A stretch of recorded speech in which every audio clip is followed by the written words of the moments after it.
Sambatra ny malagasy na dia ao anatin'ny tsy fahampiana, na dia ao anatin'ny tsy fisian'ny jiro any ambanivohitra. Izay zany no tenin'ny président Rajoelina tamin'ny interview nataony tao amin'ny TV5 tamin'ny fotoana izay nandalovan'ny président Macron taty Madagasikara. Tonga soa ato amin'ny fandaharana Jeanne Forêt Santé aty Canada indray ianao.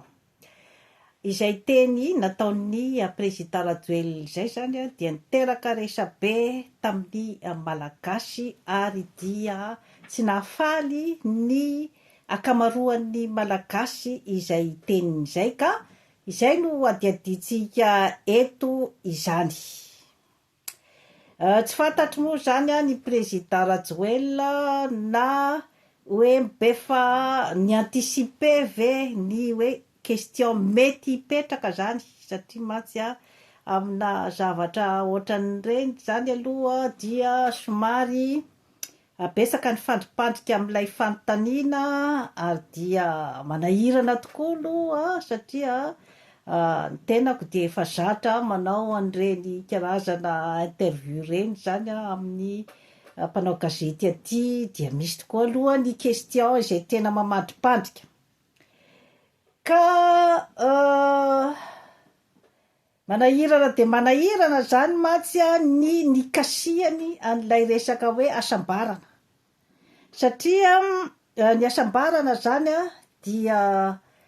anatina étude izy io zany aty anatina recherche mihitsy zany ny atao hoe asambarana satria tsy voatery ho voafariparitra ao anatin'ny ataontsika hoe manan-karena resaka materialy zany ny asambarana ary tsy voafariparitra ihany koa zany ny fijaliana ho ato amin'ny olona izay atao hoe mahantra na tsy dia manana materialy zany ka niteraka resabe zany io valiteny-drandriamatoa président io zany rehefa nametraka fanontaniana ny tao amin'ny journaliste ny TV5 hoe ahoana ny eritreritrao zany amin'ny vahoaka 75% izay anatin'ny fahatrana magitsokitsoka sy ny sisa zany ny fanontaniana napetraka ilay mpanao gazety dia somary nahavoafandrika ny présidentsika zany ny resahany an'ilay resaka hoe asambarana. Ny asambarana moa zany io dia zavatra hoe ny tsirairay zany no maheno azy io. Tsy misy afaka zany aloha ny olombelona dia andeha idevine hoe sambatra verakoto, sambatra verabe satria izy manana an'ity dia tokony ho sambatra satria izy manana an'izao dia satria izy sarotra be io zany ka mbola anatin'ny étude tanteraka zany. Fa ny eto amin'ny Jeanne Forêt Santé moa zany tsy mitanila rehefa manao analyse de situation ary tsy miditra amin'ny alakobika sy tiako tarehy fa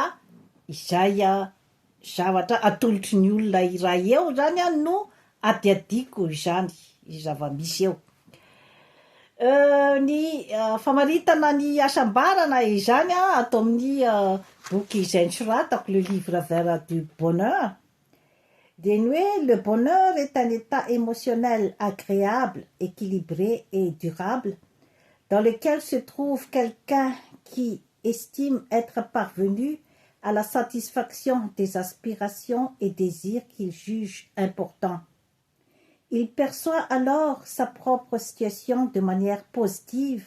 et ressent un sentiment de plénitude et de sérénité, d'où le stress, l'inquiétude et le trouble sont absents. Zany hoe ny asambarana izany dia ilay fahainoan'ny olona iray zany ny toe-panahiny hoe misy fahafinaretana izay ataontsika zany hoe maharitra izany satria mantsy ny ataontsika hoe zany hoe fifaliana nga zany dia mety mandalo ihany ohatra hoe misy fetifety zao ohatra de falifaly daholo ny olona rehetra manadino ny problemany amin'ny andavanandro zany rapitso nefa zany miverina indray ilay problema izay zany no mahasamihafa an'ilay hoe asambarana sy ny hoe fifaliana ka tsy fantatro moa zany ny hoe définition ny présidentsika zany tam'ilay hoe asambarana niteraka resabe fa état émotionnel durable zany zavatra maharitra zany ny atao hoe asambarana dia miditra ao ihany koa zany ny équilibre ny amin'ny hoe maso sy ny mahafinaritra satria rehefa ny olona izany mahatratra ny tanjona izay hoe tiany hotratrarina zany tamin'ny fiainany dia rehefa tratrany zany ny tanjona iny dia mandreny tenany zany izy hoe manana ny fitoni-tsaina manana an'ilay ataontsika hoe fahafapo zany tamin'ny zavatra ny katsahany tamin'ny fiainany de ny tebiteby zany sy ny karazana hoe aiay zany dia tsy misy zany amin'ny olona izay ataontsika hoe zany hoe ao anatin'ny asambarana io zavatra io nefa mety miovaova zany ny sentiment ny olombelona amin'io resaka asambarana io zany hoe ataonao ahoana moa zany raha ohatra misy olona hoe avy maty ny avany akaiko ohatra dia ahoana moa zany ny anerenao azy zany ho falifaly ho sambatra zay zany aloha dia hoe exemple anankiray zany ny amin'ny hoe mety miovaova io zavatra io ny asambarana koa zany karakaraky ny hoe fomba fisainana amina communauté iray amina olona vondrombondron'olona izany satria ohatra maty zao ohatra hoe ny kristianina zany ohatra ny asambarana zao amin'ny kristianina de ny hoe ny fiarahana amin'Andriamanitra ny fanarahana ny sitrapon'Andriamanitra sy izay voalaza rehetra ao amin'ny baiboly zany izay zany ohatra ny kristianina zany no ataony hoe asambarana izany fa isika zany miresaka amin'ny olona rehetrarehetra zany ny etude zany momba ny asambarana dia makasika ny olona rehetrarehetra izany na mpino kristianina na tsy mpino izy zany dia tokony hanana ny anjara asambarana daholo zany ny olombelona eto ambonin'ny tany arakaraky ny fahaizany mandamina ny sainy zany mba ahazahoany ny ataontsika hoe fitoni-tsaina lalina de lalina zany io resaka hoe asambarana io zany de misy ihany koa zany moa ny hoe théorieny amin'ny hoe resaka positivité izany hoe les pensées positives izany miteraka ny fitoni-tsaina amin'ny olona iray ohatra zao hoe ny resaka persévérance ohatra zao dia positiva zay terme zay ny olona izay miezaka amin'ny fiainany ny olona izay hoe manana fitiavana ny tenany ny olona manodidina azy dia efa ao anatin'ny toe-tsaina ao anatin'ny asambarana izay zavatra zay ny olona izay hoe mahay mamboatra ny sainy zany manoloana ny fisamboaravoaran'ny fiainana de efa makany amin'ny asambarana zay izay hoe karazana fomba fijery miabo izay zany raha misy ny karazana zany hoe échec na tsy fahombiazana na zavatra izay napalahelo tamin'ny fiainana izany dia ny fahaizana miarina izany amin'izay toe-javatra izay dia mandeha hatrany amin'ny tsaratsara kokoa manamboatra ny saina manamboatra ny fiainana Izay rehetrarehetra izay zany dia ao anatin'ny fahasalamana. Ny fihinanana ny sakafo ara-pahasalamana, ny fanaovana ny fanatanjahantena satria tsy maintsy tokony mihetsika zany ny vatantsika olombelona mba ahafahantsika manary ny zavatra malotoloto ao amin'ny tenantsika satria raha vao miandrona ao amintsika zany ny zavatra maloto na ny hoe ny toxine dia iny zany no karazany hoe manapoizina ny tenantsika ary dia mitondra antsika zany any amin'ny karazana aretina izany. Ka ny fandehanana any amin'izay hoe asambarana izay zany dia misy ny hoe karazana antanatohatra zany ny amin'ny hoe fantatrao ve hoe inona marina ny zavatra tena tadiavinao, inona ny objectifanao amin'ny fiainana, inona zany ny herinao sy ny tanjakinao ahafahanao mahatratra an'izay objectifanao izay, ary inona sy inona daholo ny fitaovana izay hoe afaka entinao atratraranao an'izay asambarana izay objectif tadiavinao izay, ny tanjona izay eritreretinao izany. Eka somary fitaizana tena, fitaizam-batana zany no ahafahana ho tonga amin'izay hoe filaminan-tsaina izay. Ka somary manahirana mantsy zany ilay hoe fomba nilazan'ny filoham-pirenenantsika zany ny amin'ny hoe sambatra zany ny malagasy na dia anatin'ny tsy fisina izany satria nolazainy zany hoe raha ohatra hoe ny SMIC ohatra zao ny Frantsa ohatra 600 € dia aty Madagasikara zany na mandray 100 € zany ny olona de fa mahafaly azy zay, fa mahavelona azy izay zavatra zay. De ho an'ny mpamakafaka rehetra moa zany ny olom-pirenena izay tena miaina ny fiainana ao Madagasikara zany dia namakafaka ary naneho fa raha ohatra ka 100 € no hiainana ao Madagasikara dia tsy mahavita ninona akory zay zavatra zay tsy mahavidy ny sakafo izay tena tokony hoan'ny tokantrano iray tsy mahavita ny fandehanany zanany any an-tsekoly akory zany zavatra zany tsy mampitafy ny zanany ohatrin'ny olombelona rehetrarehetra tsy mahavita ny hofa-trano amina hoe trano hipetrahan'ny maha olombelona izany zavatra izany ary tsy mahavita ny fandehanana any amin'ny hôpitaly raha ohatra ka hitsabo-tena. Izay zany no famakafakana napetraky ny olona izay hoe nandalina an'izay resaka izay. Rehefa tena adiadiana zany de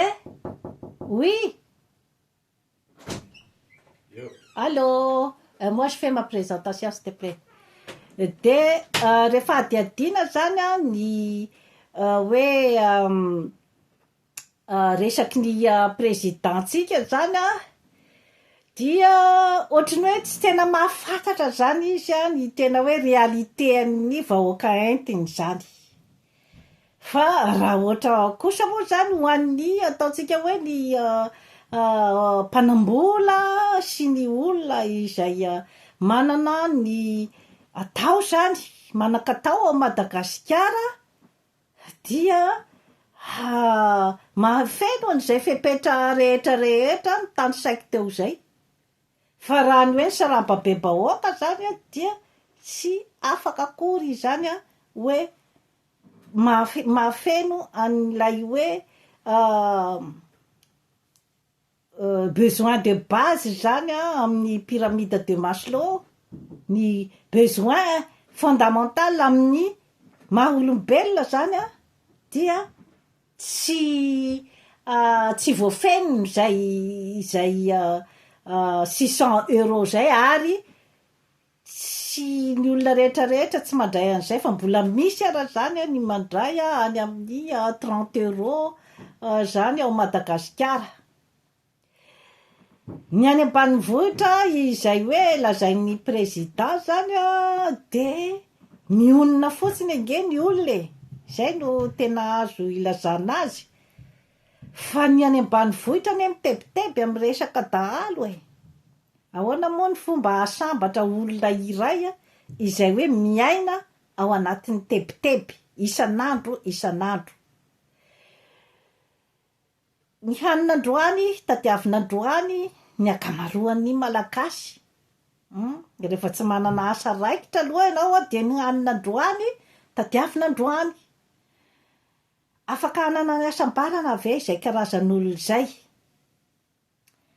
Maro ny fianakaviana izay hoe tazany potsiny zany ny havany amin'ny fahafatesana satria tsy manam-bola homena ny dokotera. Anatin'ny asambarana ve ny olona ohatran'izay? Maro ny ankizy mirenireny eraky ny lalana satria tsy afaka mampiana-janaka ilay ray aman-dreny ary indraindray dia alefany mangataka ny zanany, indraindray alefany mangalatra, indraindray efa sainy miasa manao asa madinika eny zany ilay zanany de ao anatin'ny asambarana ve izay? Ka asa mety tsy niomana angamba ny présidentsika zany tena amaly an'ilay question satria dia paritaka eran'izao tontolo izao zany aloha iny karazana fanadihadiana teo iny zany somary manahirana ihany satria tonga de hita zany fa tena hoe tsy tena mifanelanelana be zany ny présidentsika amin'ny olona entiny. Ao amin'ilay filazany hoe fahasambarana satria io mantsy zany samy manana koa ny définition zany hoe asambarana io zany. Mety ny définition tian'ny présidentsika alefa zany de ilay olona mitsikitsiky zany, ny olona mifaly avanja kanefa tsy asambarana zay fa karazana hoe fifaliana amin'ny fotoana fohy. Satria raha ohatra hitanao tokotrany na dia olona mitsipina jordi raha ohatra de matetika endrika falifaly no hitanao ny ankizy maloto be, tsisy kapa, tsy misy nanona zany feno maloto ny tarehy, feno lelo nefa mitsikitsiky le ankizy zany. Mety zay angamba no mety tiany présidentsika ho resahana angambany no tiany ho tenenina. Mety koa le olona mifaly avanja rehefa izarana koveta,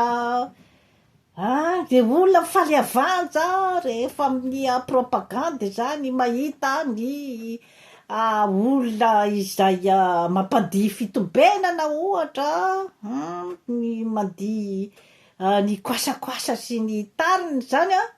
de mandihy be tokoa aloha ny olona ohatrany hoe tsy misy fahoriana, ohatrany hoe tsy misy fahatrana. Mety reny angamba ny définition izay hoe tiany ho tenenina zany amin'ny hoe le resaka hoe asambarana. Mena vary masaka ohatra le olona de falifaly daholo mihinana an'iny,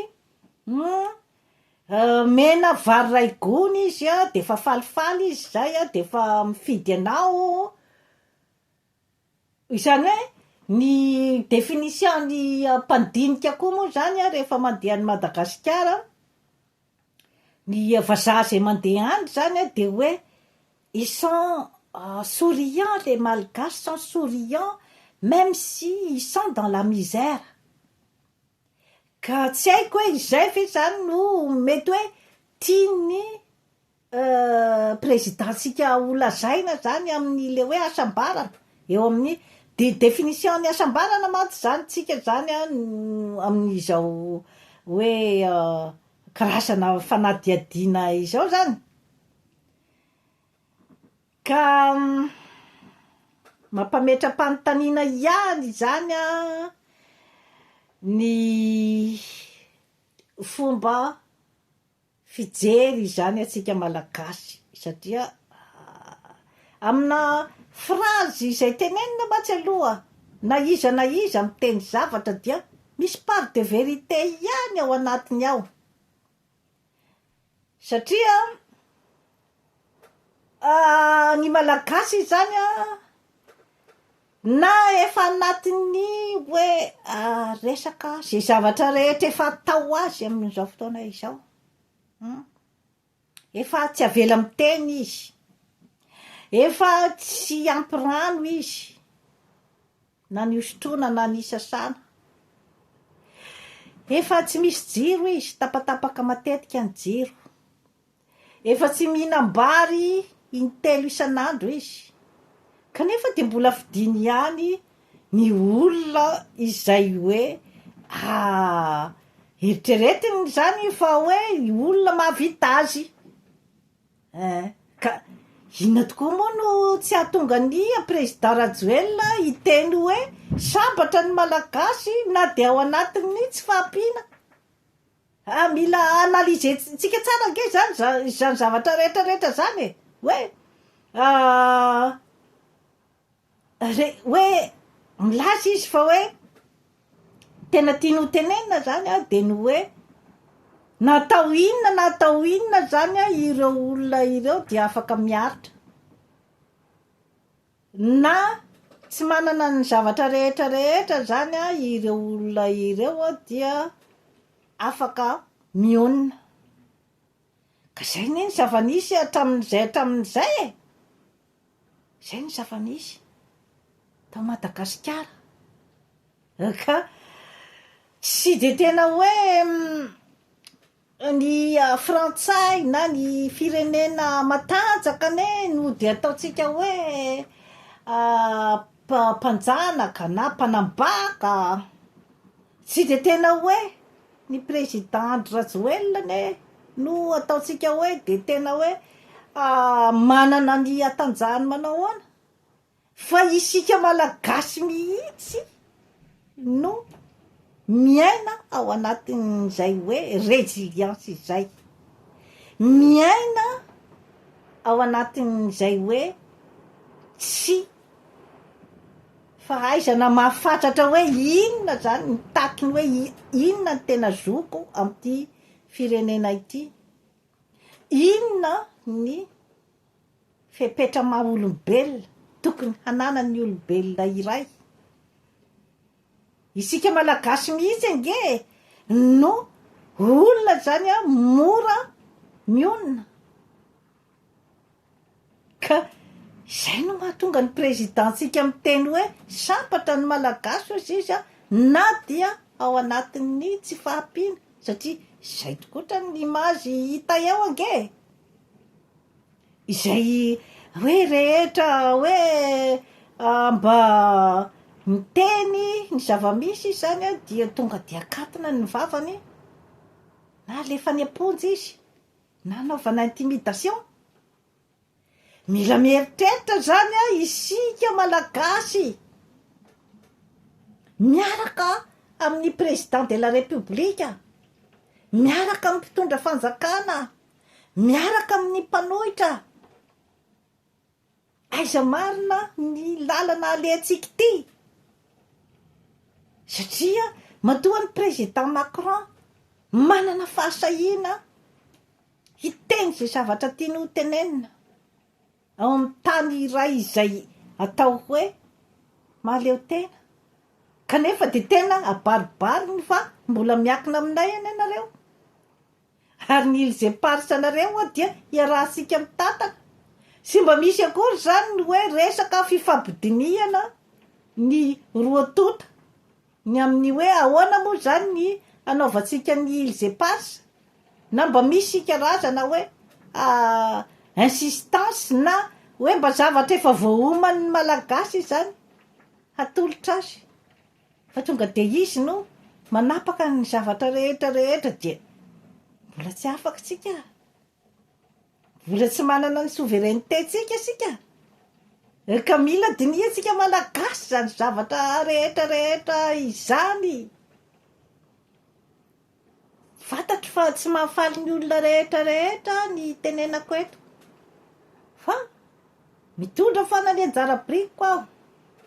mba tsy hanenenako, satria efa toetrako zay, efa toetrako hatraminahakely ahy mihitsy izay hoe malahelo olona zany izay hoe tsy mahafantatra ny zavatra tokony ataony. De raha vao mba misy zavatra kely mba haiko de teneniko amin'ilay olona, satria tena tsy zakako zany ny hoe misy zavatra tokony mba natoroko an'ilay olona kanefany hoe voamafy lay olona rehefa avy eo de tsy zakako zay hoe tsy mba niteny ininona aho na ny zavatra rehetra izay atolotra eto dia fitsinjovako an'izay hoe karazana remord izay zany miresaka momba ny fitandrovana ny fahasalamana, ny fitandrovana ny zava-dehibe tompoko, efa miakatra ny accident vasculaire, ny fahatapahan-dalan-drà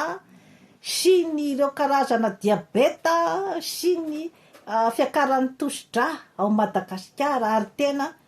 efa tia amin'ny population jeune izy amin'izao fotoana zao, manginy fotsiny ny cancer sy ny dépression nerveuse ary ny famonoan-tena. Misy antony daholo reny zavatra rehetra ireny, satria miditra betsaka ao ny ataontsika hoe stress na ny tebotebo-tsaina izany, izay hoe ateraky ny fahasarotan'ny fiainana. Zany akory tsy miteny hoe aty amin'ny tany mandroso, aty amin'ny tany manan-karena de tsy misy ny stress de tsy misy ny tebotebo-tsaina, fa amin'ny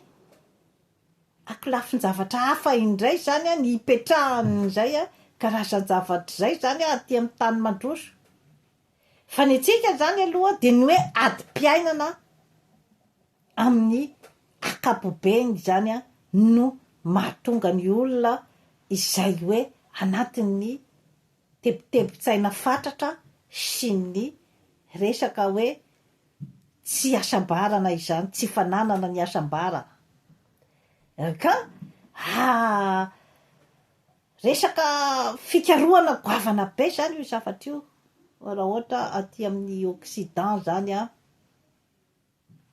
satria mbola point d'interrogation io hatramin'izao zany, ary ny olona tsirairay no mandre hoe sambatra ve izy sa tsia. Ka ratsy ihany zany aloha ny position-ny filoham-pirenenantsika hiresaka momba ny hasambaran'ny olona izay entiny, kanefa fatan'izao izy aloha ny aiky fa mahantra ny malagasy, ny aiky an'izay izy hoe mahantra ny akamaroan'ny malagasy. Fa ilay terme hasambarana zany teo manko zany no tena hoe nahatonga ny discussion betsaka sy ny tsy fahafalian'ny akamaroan'ny malagasy zany ny firesahany an'izay hoe resaka hasambarana izay, satria zavatra lalina de lalina zany ny hasambarana izay avy ny tany saiko teo zay amin'ny fomba hoana moa ny ahafahan'ny olona iray isatisfaire ny hetaheta-pony sy ny objectif sy ny tanjona izay mba tiany hotratrarina na ny ambitiony. Raha ohatra ka misy ny zavatra maro izay manakatsaka anazy zany amin'ny hoe fahatanterahany an'izay karazana ambition an'izay, ka ny rôle anao président de la république izany dia ny manome ny ataontsika hoe ny atout na ny besoin fondamental ny vahoaka entinao aloha, fa ianao aloha tsy afaka higarantira ny hoe état d'âme ny tsirairay, satria io koa miakina amin'ny tsirairay ihany koa ny toe-pahasalamana, ara-tsaina, ara-batana ary ara-panahy ny olona iray koa zany ny asambarana. Misy koa zany karazan'olona izay hoe tsy capable zany ny haheno ny fahafinaretana zany eo amin'ny fiainana, sy capable izy ny haheno an'izay hoe sensation de bien-être zay noho ny antony maro samihafa. Eo ny mety hoe resaka maladie mentale ohatra ny dépression nerveuse maro ny sakatsakana izay amin'ny hoe misy olona manana douleur chronique ohatra zao fanaitainana lavareny tsy mety mitsahatra ohatra. Ahoana moa zany no iexigenao asambarana zany amin'ny karazan'olona ohatr'izay nefa izy mety manam-bola. Izany zavatra rehetrarehetra izany manko zany no tiako holazaina, ary maro ihany koa zany ny aretina izay ateraky ny suralimentation aty amin'ny tany mandroso. Izany hoe rehefa diso koa zany hoe mi-consomme be loatra an'ireny hoe sakafo industrialisé ambifotsy ireny zany ny olona tia satria feno siramamy be reny feno sira be, misy ny tavikena izay hoe anamboarana azy izay mety miteraka tsy fahasalamana. Zany zavatra rehetrarehetra izany zany dia mety hiteraka ihany koa ny karazana hoe aretina eo amin'ny olona iray, ka tsy afaka hitompo-teny fantatra zany isika fa ny fihinanana sakafo be loatra koa zany tsy afaka hitentsika fa izay ny hiteraka fahasalamana koa ho an'ilay olona. Nefa ny tsy fahampitsakafo koa miteraka ihany koa ny carence izay hoe mety manembatsembana an'ilay olona amin'ny tsy fahampiany calorie na ny otrikaina ao aminy zany, tsy ahafahany tena hoe miezaka amin'ny zavatra izay hoe tiany hotratrarina. Ary ao amin'ny pyramide de Maslow koa miteny hoe rehefa ny olona ozy izy mbola aty ambany, no hoan'ny androany tadiaviny androany, tsy mipetraka izy amin'ny trano ara-dalàna amin'ny maha olombelona,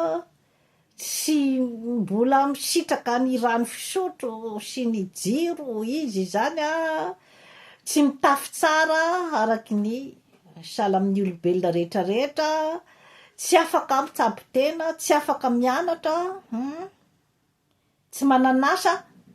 tsy afaka izy zany hieritreritra ambonimbony kokoa zany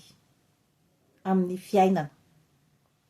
Tsy afaka izy na ny hoe capacité d'analyse reraky ny fiainana izy. Ka izay ve zany no antony hitazomana ny tany mahantra ao anatin'ny fahatrana, satria moramora kokoa zany ny manabaka azy, moramora kokoa zany ny manao ny tsindriofo lavo, moramora kokoa ny maka ny zavatra rehetra zay tiana alaina ao amin'ny taniny. Rehefa mbola aty amin'ny say ambanin'ny pyramide de Maslow, aza tao matezitra ny zavatra lazaiko eto fa fanampiana ny malagasy, na ny mpitondra, na ny mpanohitra, na ny vahoaka malagasy, fanampiananareo no zavatra izay ataoko eto, fa tsy hoay tompoko, tsy hoay velively. Hitako ny asiko ny tongotra ny fiainako efa vita, fa zay zahay efa nitaizananay zany izay hoe fananana ny firenena izay de génération en génération. Zahay teo amin'ny fitondrana teo, nisy olona foana teo amin'ny fitondrana teo fa tamin'ity ndray mitoraky ty hoe aleo manao izay anampiana ny vahoaka malagasy, manoro hevitra azy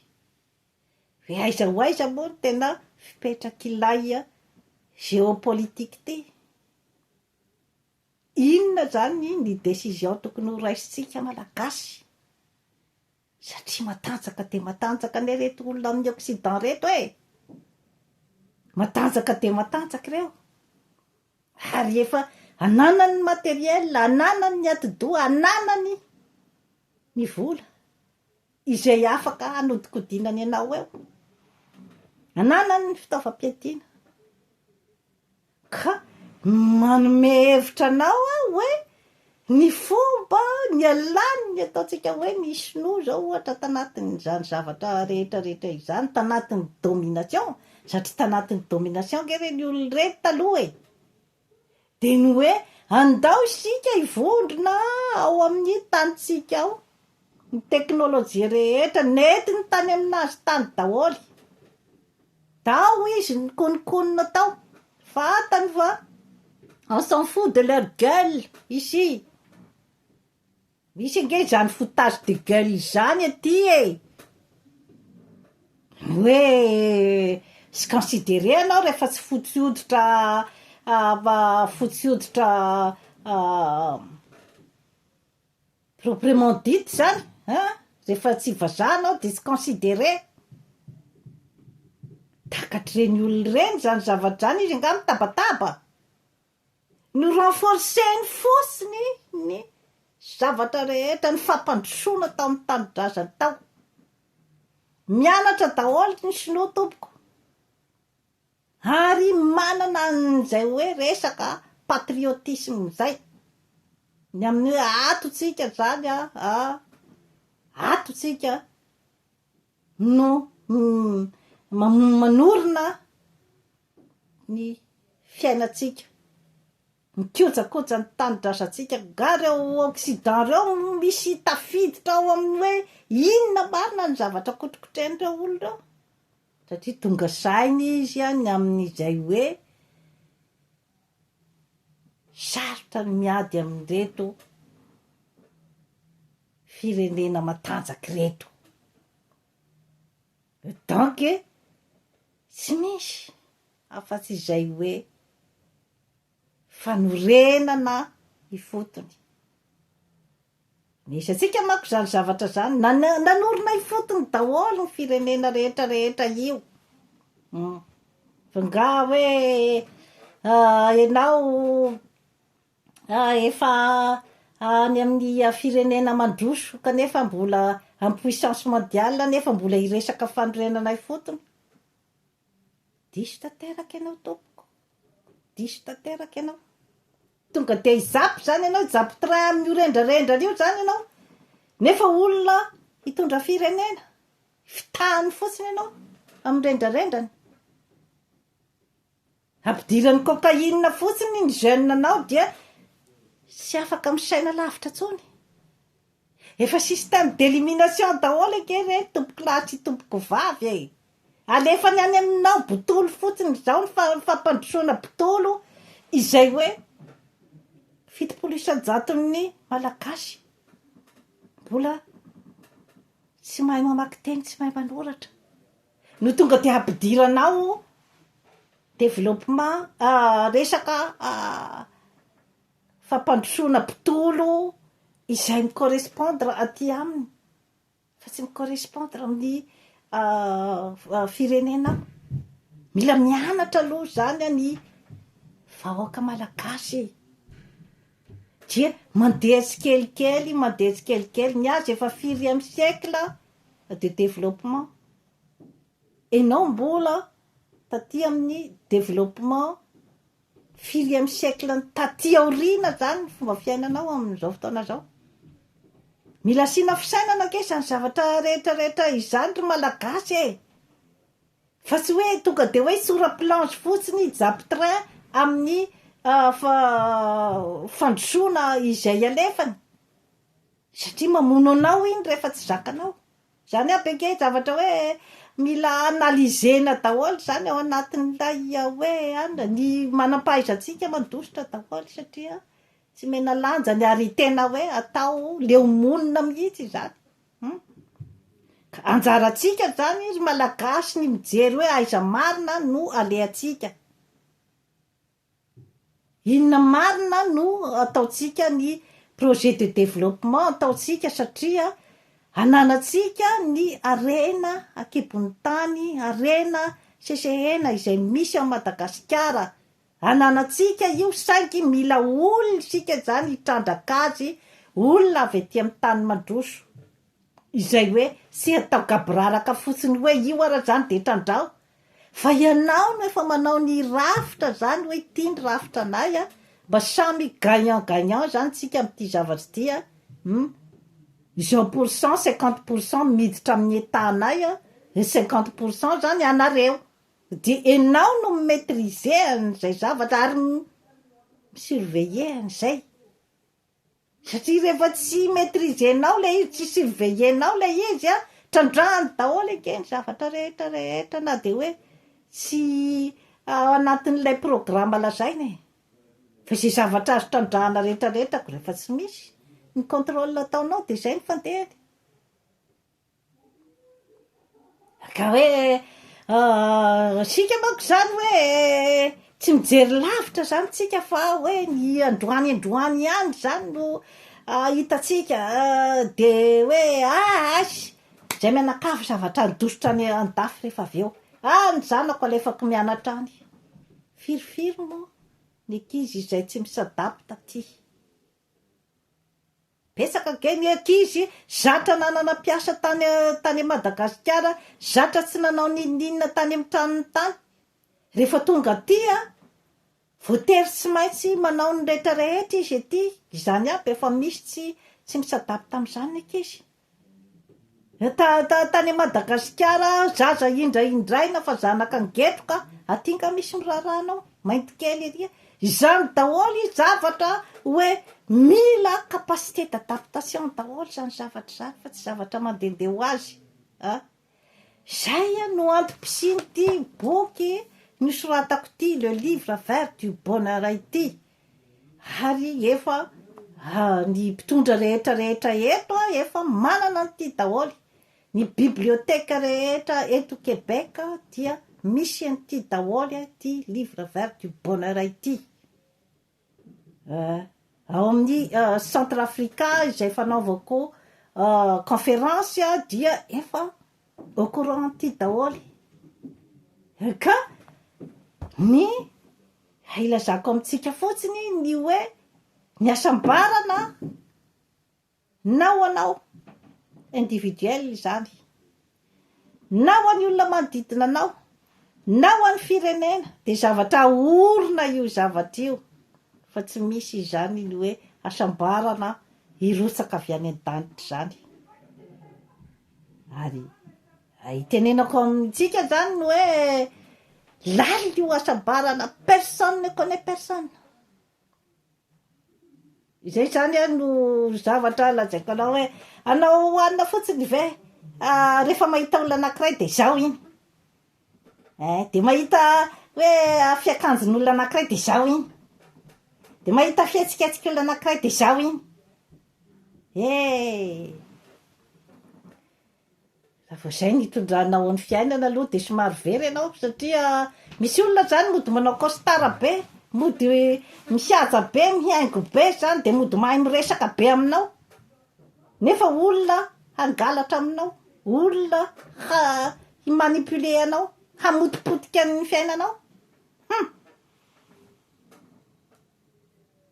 Zay no antony anaovana ny hoe karazana étude psychologique. Mbola io ara hoe étude psychologique, philosophie, tatati tatata. Mbola recherche io tompoko lahy sy tompoko vavy.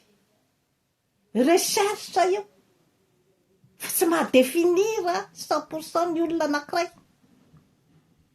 Hoe iza marina ty olona anankiray ty. Azakaka raha ohatra ka voafitaka. Ny firenena voafitaka matetika anao. Satria sisy malala ny tena ao anatin'ny atidohan'ny olombelona iray. Zay no antony nametrapetrahana ny hoe resaka lalàna. lalàna moa zany de zay tratra eo zany aloha zany a iny no manefa fa zay tsy tratra pas vu pas coupable hozy izy ny fitenenan'ny malagasy fa zay tratra eo a iny zany no mihinana ny taolam-be tsy mitapaka izay no antony asiana ny fepetra ara-piarahamonina izay no antony anasiana ny mpandinika ny fiarahamonina izay no antony anasiana ny karazana rafitra izay mipetraka amin'ny firenena satria isika olombelona dia vasta de vasta isika olombelona tsy afaka mifariparitana mihitsy hoe iny de zao fa misy aloha zany hoe karakteristika izay identifienao olona mety misy olona be teny rasy kanefa tsy de tena dangereux tsy de mamono atahorana amono olona tsy de tena manipulatrice misy olona nefa eto izay miteny amin'ny fomba izay mihaja de mihaja kanefa mpamono olona ao ambadika ao mpamitapitaka olona donc resaka asambarana zany aloha ny iverenantsika dia io sarotra de sarotra zany mamatatra an'io amin'ny olombelona iray fa ny olona ihany no mahalala azy ianao ihany no mahalala hoe sambatra ve anao sa tsy sambatra fa misy ihany ny reflet aty ivelany zany izay hoe misy indice zany ny olona izay hitanao fa tsy milamina zany hitanao fa tsy sambatra izy zany misy indice ihany zany hitanao an'izay aty ivelany fa tsy zato isan-jato zany kanefa moa ny adidy amin'ny maharay aman-dreny anao ohatra adidinao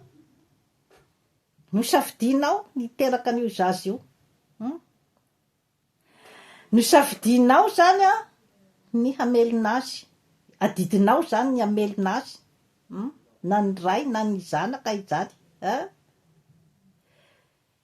tsy afaka hiteny ianao hoe sambatra ireo zanakireo na tsy omeko hanina sambatra ireo zanakireo na tsy mitafy efa adidinao zay adidinao ny niteraka azy ny safidinao ny niteraka azy dia adidinao ny mamelona azy arak'izay tratranao amin'ny hoe maha olombelona izany droit fondamental fa ny asambarany amin'ny lafiny hafa sy ho zato isan-jato fantatrao zany ny asambaran'ny zanakao fa raha hoe ray aman-dreny tena hoe akaiky ny zanany zany na ny fihetsiky ny zanany vao miditry ny trano de fa tokony ho fantany hoe y a quelque chose qui ne va pas fa raha ray aman-dreny tsisy connexion amin'ny zanany de tout va toujours bien avy eo ka nanato tena ikotikely tao amin'ny chambre j'ai vu qu'est-ce qui s'était passé zay le hoe tsy nisy ny connexion tsy maniry an'izany aloha zany amintsika ray aman-dreny fa zava-misy zany amin'ny fiarahamonina misy anekdoty iray izay afaka hoe tantaraiko anareo zavatra tena tantara mariny tia misy vehivavy psychiatre izy zany québécoise izy io natao reportage tao amin'ny télévision taty Québec izany nanoratra boky izy zany psychiatre de ny tantara zany izy hoe ny reniny zany voan'ny dépression nerveuse de nitsaboiny tao amin'ny hôpitaly izay niasany zany de ny reniny zany apparemment de faly fa ny zanany vavy zany mitsidika azy ao foana isa maraina alohany andeha hiasa de je suis fière de toi, ohatrany hoe tout va bien, ohatraohatran'izay zany ny fifandraisany izy mianaka. De ozy mitantara le psychiatre zany hoe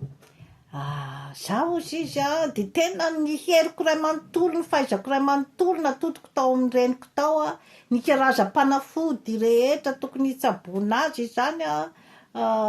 de nataoko daholo ny suivi et tout de izy ozy izy ohatrany hoe makasitraka, ohatrany hoe faly, un moment donné izy namono tena. Teo ozy izy ny tena nahasapako hoe sy ny resaka fanafody ity zany no fanafodin'olombelona ary ny état d'âme ny olombelona tsy fantatrao. De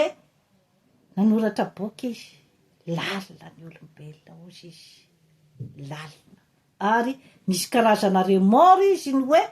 tsy mba afaka tena niainony reny koa ozy izy. Fa ny se contenter fotsiny ny amin'ny hoe fitsaboana ara-medikaly. Zay zany entiko hitenenana amintsika fotsiny ny amin'ny hoe sarotra ny olombelona.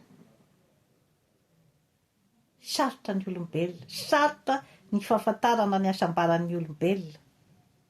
Saingy izay adidy manandrify anao de tokony ataonao. Raha président de la république ianao dia manana didy ny amin'ny fanaovana ny fiainan'ny vahoaka entinao amin'ny tsaratsara kokoa, amin'ny tokony hisy azy. Raha renim-pianakaviana ianao, raim-pianakaviana ianao de tokony anao ny adidinao amin'izay hoe tandrify anao sy izay tratranao amin'ny zanakao. Zay zany no azoko lazaina zany mikasika ny asambaran'ny malagasy sy ny interview-ny filoham-pirenena dia tsy dio matetitetika ny fandaharana eto amin'ny Jeanne Forest Santé fa hanatsara ny fiainanao. Veloma tompoko.